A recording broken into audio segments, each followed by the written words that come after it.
Je ne sais pas si, comme moi, la semaine dernière, vous êtes tombé sur cette série sud-coréenne qui s'appelle Squid Game. Comment faire du buzz J'ai été absorbé quelques soirées là-dessus. Alors, c'est assez fort quand même parce que je me suis dit que c'était un très bon cours de RDM pour 110 millions de visiteurs au moins la première semaine. Voilà, je me suis dit que c'était une belle image de l'acier, du verre. Je me suis fait la réflexion que les directeurs de création avaient été un peu loin pour imaginer ce jeu un peu cruel. Mais ça montre bien la force de l'image, c'est que l'acier qui est présent est dans l'imaginaire collectif un matériau qui est extrêmement performant techniquement d'un point de vue de sa structure. En flexion, c'est peut-être pas vrai, hein, ceci dit, à ce point-là. Je vais essayer de vous résumer, de vous donner quelques aperçus de projets sur lesquels on a travaillé au sein de l'agence, soit en tant qu'architecte ingénieur, soit en tant qu'ingénieur, puisqu'on intervient aussi avec d'autres agences d'architecture, comme Bureau d'études structure et façade. Alors, la tour des deux, c'est un assez vieux projet maintenant, puisqu'elle a été inaugurée il y a 5 ans, et elle se trouve, je ne peux pas le pointer, mais elle a une forme un peu ovoïdale, oblongue, et elle se situe en bord du boulevard périphérique extérieur de la Défense. Là, voilà, exactement. Et elle a cette particularité, en fait, c'est qu'elle a cette forme oblongue parce qu'elle est complètement coincée entre la tour Or au sud, le boulevard circulaire au nord, et il y avait très peu de place pour lui donner une forme un peu optimale, on va dire. Et donc le plan, c'est celui-ci. Les problématiques de tours en architecture et en ingénierie, on les connaît toutes. Il faut arriver à imaginer un plateau qui soit le plus libre possible. En tout cas, c'était l'ambition de ce projet. On voit encore trop souvent, par le règne du béton et toute l'histoire des tours que l'on connaît à la Défense, des plateaux avec une série de poteaux en façade qui empêchent d'aller installer son bureau. Ça, on le connaît tous encore, et on continue à faire les projets comme ça, bien évidemment. Et là, l'idée, c'était de se dire qu'on va essayer de tirer profit de cette forme-là puisqu'on est contraint. On a un plateau qui, finalement, n'est pas si grand que ça. Il y a moins de 2000 mètres carrés, là, je crois, sur le niveau d'étage courant. On va essayer de tirer profit de l'espace qu'on a entre le noyau et la façade. Et on s'est dit, pour le concours, et si on dégageait les poteaux à l'extérieur de la façade? Et si, en même temps, on permettait à ces poteaux de fonctionner comme une résille, comme un exosquelette? En structure, ça donne quelque chose qui ressemble à ça d'un point de vue constructif. Un exosquelette, du coup, ça permet de distribuer une partie du contre-ventement de la tour, pour reprendre les efforts de vent. C'est une tour qui fait 170 mètres. Et donc, d'une certaine manière, ça permet de diminuer, ou en tout cas réduire la quantité d'acier dans le noyau qui est en béton armé. Il y a une différence de raideur qui est assez évidente entre un noyau en béton et un exosquelette, mais ça a permis un certain gain de matière. La deuxième question qu'on s'est posée, c'est que si on fait un exosquelette pour faire fonctionner cette tour, en quel matériau on peut l'utiliser? On avait notre maître d'ouvrage qui était Bouygues Immobilier, et Sogeprom, mais Bouygues Immobilier nous a dit wow, « il faudrait peut-être la faire en béton ». On les a regardés et on leur a dit que ça n'avait pas forcément que des avantages. L'acier, en fait, fonctionne bien et en fait est plus efficace. Il occupe moins de matière, tout simplement, en compression. Il a un fonctionnement de grille extérieure, donc en fait, il y a plutôt des éléments, des efforts axiaux qui fonctionnent dans cette grille. Donc, en fait, l'acier est plus compact. Et en plus de ça, comme cette grille, elle se retrouve à l'extérieur, il fallait qu'on la maintienne dans l'ambiance thermique de la tour, ce qui n'était pas possible si on avait fait un exosquelette en béton.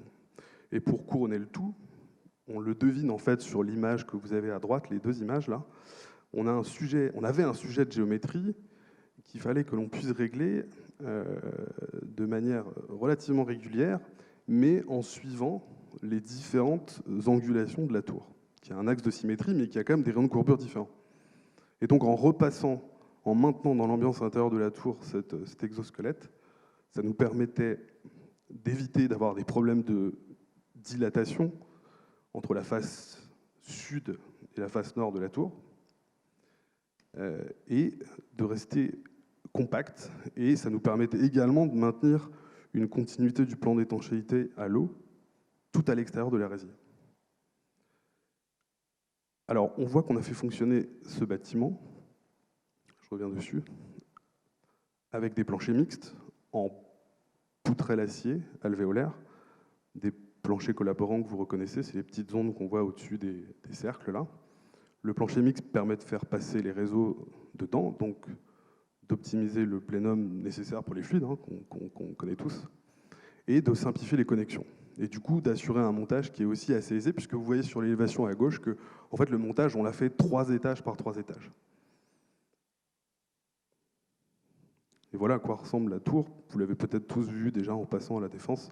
Elle a une orientation un petit peu voilà, alors c'est cette résille qui lui fait changer un peu son échelle, et c'est ça qui en fait presque un objet au final. Et puis surtout, comme elle a cette forme en plan un peu oblongue, et bien en fait, elle a finalement une silhouette qui est assez différente quand on tourne autour de de la tour. Et puis, si vous regardez Instagram, on voit que c'est la tour la plus photographiée de la Défense. J'ai pas mon compte encore dessus. Mais... Alors ça, c'est pour vous donner voilà, le montage de la tour là, pendant le chantier. Vous voyez qu'en fait, les colis, les V étaient livrés, étaient assemblés sur les nœuds. Donc on avait une paire de V comme ça qui arrivait, des V inversés, qui étaient boulonnés en partie sur le nœud inférieur. Il y avait d'abord un étaiement provisoire qu'on ne voit pas ici, puis assez rapidement, en fait, c'était assez facile comme un mécano d'aller assembler toutes les solives qui sont radiales, qu'on a vues sur le plan ici, jusqu'au noyau ou aux 3 poteaux arrière ou 3 poteaux avant.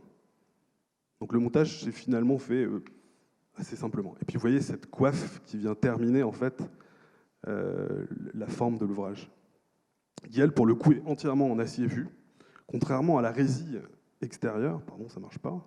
Je vais revenir dessus. Ouais.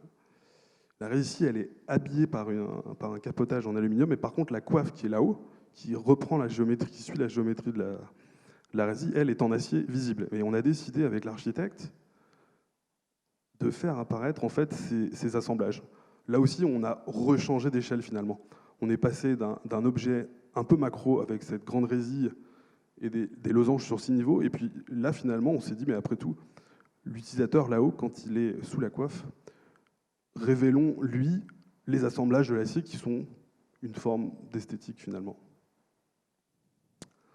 Voilà, alors le deuxième projet dont je voulais vous parler un petit peu, pas surtout, c'est un ouvrage d'art qui franchit le périphérique au nord de Paris, dans le 19e, qui relie un centre commercial à Aubervilliers d'un côté, et puis toute la partie des anciens entrepôts McDonald's qui ont été récemment réhabilités, enfin il y a une dizaine d'années maintenant, et qui est le premier franchissement, je crois, doux du périphérique, il me semble. Alors là, la problématique, c'était comment assurer une transition relativement douce pour les usagers, parce que c'est quand même pas très confortable de se dire qu'on va passer au-dessus d'un boulevard où il y a des pollutions sonores, visuelles pas forcément, mais en tout cas beaucoup de bruit, beaucoup de pollution. Essayons d'imaginer un mode doux qui permette de nous protéger et de se sentir dans un cocon comme un peu accompagné, dans une ambiance un peu chaleureuse. Et c'est pour ça que sur ce projet, on a décidé de marier ou associer 2 matériaux, l'acier pour ses qualités évidentes de franchissement, et le bois que vous allez voir en habillage en fait de cette ossature, qui finalement, voilà, vous avez le tracé en plan ici, en élévation. Il y a une 60aine de mètres de portée entre les deux points d'appui. Là, vous ne pouvez pas s'appuyer au milieu, sur le terre-plein central. Et voilà, on coupe l'évolution du fonctionnement là, de la passerelle. En fait, vous avez 2 poutres treillis qui ont cette forme un peu particulière, trapézoïde, enfin triangulaire, 3D, puisque on voulait ouvrir à la fois, pas avoir le sentiment de se retrouver dans un espèce de cocon un peu enfermé, et en même temps, comme la forme en plan est légèrement bananée, il fallait qu'on ne pouvait pas rester sur une structure en plan sur les côtés. voilà, la composition de la structure. Donc, 2 poutres treillis, on voulait les faire fonctionner comme des poutres échelles, puis au fait, vu les lancements, ça ne fonctionnait pas. On a décidé de rajouter des petits tirants pour faire fonctionner ça comme un vrai treillis. Et puis un habillage de l'extrado, de l'intrado, par des lattes de chêne à claire-voie qui permettent d'éviter les retenues d'eau. Voilà la pose de l'ouvrage en une nuit. On n'avait que quelques heures et on a eu le droit de bloquer le périphérique qu'une seule nuit pour pouvoir poser la travée centrale. Voilà les ambiances intérieures. Il y a tout ce jeu de lumière qui est intéressant entre... Finalement, on a plus de présence de bois. Alors, ah oui, là on voit le bois, c'est pas faux, mais quand on avance un petit peu, alors vous voyez l'extrado qui donne ce côté un petit peu nerveux à la passerelle. Et puis quand on est sur la passerelle, il a l'air étonné là qu'on l'ait pris en photo. Au fait, vous voyez par transparence le périphérique derrière. Donc c'était un peu ça l'idée, c'était d'arriver à se protéger quand on chemine dans la passerelle, et en même temps, quand on tourne la tête, se dire que le périph' est juste sous nos pieds, et on voit le périphérique, les voitures, le grand paysage à travers, par transparence de ces lattes à claire-voie et de cette poutre treillis, qui finalement est assez transparente. Voilà, ça c'est un autre projet que vous connaissez sans doute aussi, c'est la rénovation du Palais Omnisport de Bercy.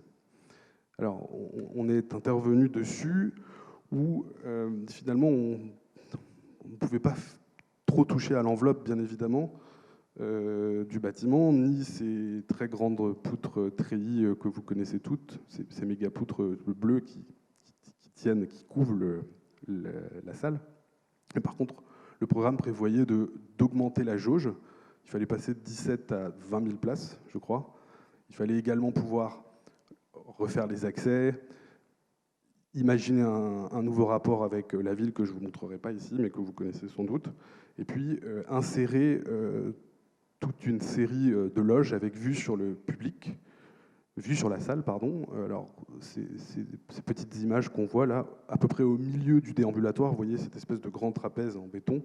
Il y a le déambulatoire qu'on a totalement préservé, et puis on a inséré des loges. Et pour insérer des loges, en fait, il faut déposer les gradins et les refaire en les déportant légèrement en porte-à-faux, ce que l'on devine en fait sur la coupe ici. Et donc ici, l'usage de l'acier s'est avéré assez intéressant et utile. Alors c'est des petites coupes schématiques qui ne sont pas très claires, désolé. C'était juste pour vous montrer schématiquement que il a fallu phaser ce chantier dans un temps un peu record, parce qu'on a eu moins d'1 an et demi pour finir le chantier, avec une réouverture pendant 2 mois. Dans le premier temps, garder à peu près toutes les structures, et dans le deuxième temps du chantier, déposer les gradins existants, puis les refaire avec ce déport de gradins dont je vous ai parlé. Donc refaire les gradins, mais également tous les aménagements intérieurs de la salle, les vestiaires, tous les nouveaux halls et les espaces d'accueil pour le public. On ne voit pas grand-chose sur cette coupe, en fait. Ça, c'est peut-être plus parlant. Voilà, ça, c'est à quoi ressemblait le chantier au début de la deuxième phase. On voit que l'utilisation de l'acier ici a permis en fait de faire ce chantier dans un temps assez contraint. Et vous voyez que, alors c'est très poussiéreux, mais on devine toutes les structures des gradinages sont quasiment exclusivement en acier. Là, pour le coup, on avait des enjeux assez évidents de rapidité de montage et d'installation, mais surtout de ne pas renforcer les structures sur lesquelles on s'appuyait. Et ça, c'était le vrai choix important. Les photos sont un peu trash, entre guillemets, ça reflète la réalité du chantier. Vous voyez qu'il y a des câbles dans tous les sens. On a désossé sur cette photo, vous voyez les portiques en béton précontraint existants, là, qui abritent en fait tout le déambulatoire dans lequel on peut se promener. Et puis vous voyez, c'est assez basique, mais on devine les poteaux et les structures qui permettent de tenir les nouveaux gradins, ici. Voilà à quoi ça ressemble maintenant, aujourd'hui. Voilà. Pour finir, je me dépêche. Un projet sur lequel on est intervenu avec les agences Encore Heureux et Construire, qui est le nouveau bâtiment d'accueil de Michelin à Clermont-Ferrand, sur le site historique de Michelin. C'est un bâtiment qui vient tout juste d'être livré et qui est en fait un bâtiment d'accueil qui est en fait la nouvelle entrée du site. Donc tous les visiteurs, le public, les gens tout simplement du site, les VIP, les visiteurs internationaux passent par cette nouvelle entrée. Et Michelin avait besoin de redonner un peu une identité à son site qui est quand même historiquement fait de tout un agglomérat de bâtiments de différentes époques, y compris même le tout premier bâtiment du fondateur qui est juste au-dessus de ce plan-là. Et donc le bâtiment d'accueil, ça veut dire essayer de unifier différentes époques de bâtiments, de construits, des bâtiments du 19e siècle, des bâtiments des années 80, et essayer de faire rentrer le public par cette nouvelle entrée. La problématique qu'on avait sur ce sujet, c'est que on ne le voit pas forcément, c'est une réhabilitation. Vous avez en coupe ici la coupe transversale du bâtiment existant en bleu, bâtiment qui se trouve, on a du mal à le deviner, mais sur la gauche du plan, voilà, et la dilatation de l'espace qui s'est faite, qui est cette espèce de grand arc, on la devine en coupe sur la droite ici. Donc toute la partie noire, c'est l'adjonction, c'est le nouvel accueil finalement. Et là, ici, on a utilisé l'acier avec d'autres matériaux, notamment le bois, pour pouvoir, d'une part, percer le bâtiment existant. Ça ressemble à ça. L'idée était d'avoir une transparence complète entre la place extérieure et l'intérieur du site. Et donc finalement, l'acier, on l'a d'abord utilisé pour réhabiliter à minima le bâtiment existant des années 80, vous voyez, qui était une espèce de forteresse très, très opaque. Voilà à quoi ça ressemblait quand on a fini les reprises en sous-œuvre, qui sont assez quelconques et assez sommaires pour tout le monde. Mais c'est vous dire, je trouve que cette image, elle est assez parlante et assez frappante dans l'économie d'encombrement de matière et donc de transparence qu'on va pouvoir en avoir. On n'aurait pas pu faire ça en béton armé, bien évidemment, et en bois, c'était évidemment pas le sujet. Là, c'est la partie neuve du bâtiment d'accueil en cours de chantier. C'est une ossature assez basique de portique et de plancher CLT. Ici, le CLT, donc plancher bois, qui a été ici utilisé pour des qualités de chaleur, d'avoir des espaces de convivialité pour l'accueil du public et des visiteurs. Et puis, une transparence de ces poteaux qui, finalement, vont permettre de faire disparaître la structure avec la pose d'une façade, d'un espèce de auvent qui va venir unifier l'ensemble de tous ces bâtiments, à la fois ce bâtiment neuf et puis le bâtiment qu'on voit derrière. Alors, à l'intérieur, la structure s'est effacée petit à petit. Vous voyez que les portiques se sont retrouvés peints en blanc. On les a même habillés d'un petit élément en inox pour réfléchir les planchers. On arrive à faire passer les réseaux électriques à l'intérieur de ces structures. Et puis voilà le bâtiment livré. Donc là, finalement, l'acier s'est effacé derrière ce grand auvent en bois, qui lui ne porte pas le bâtiment, mais qui est retenu par des ferrures en acier. Voilà, je vous remercie. Merci, magnifique.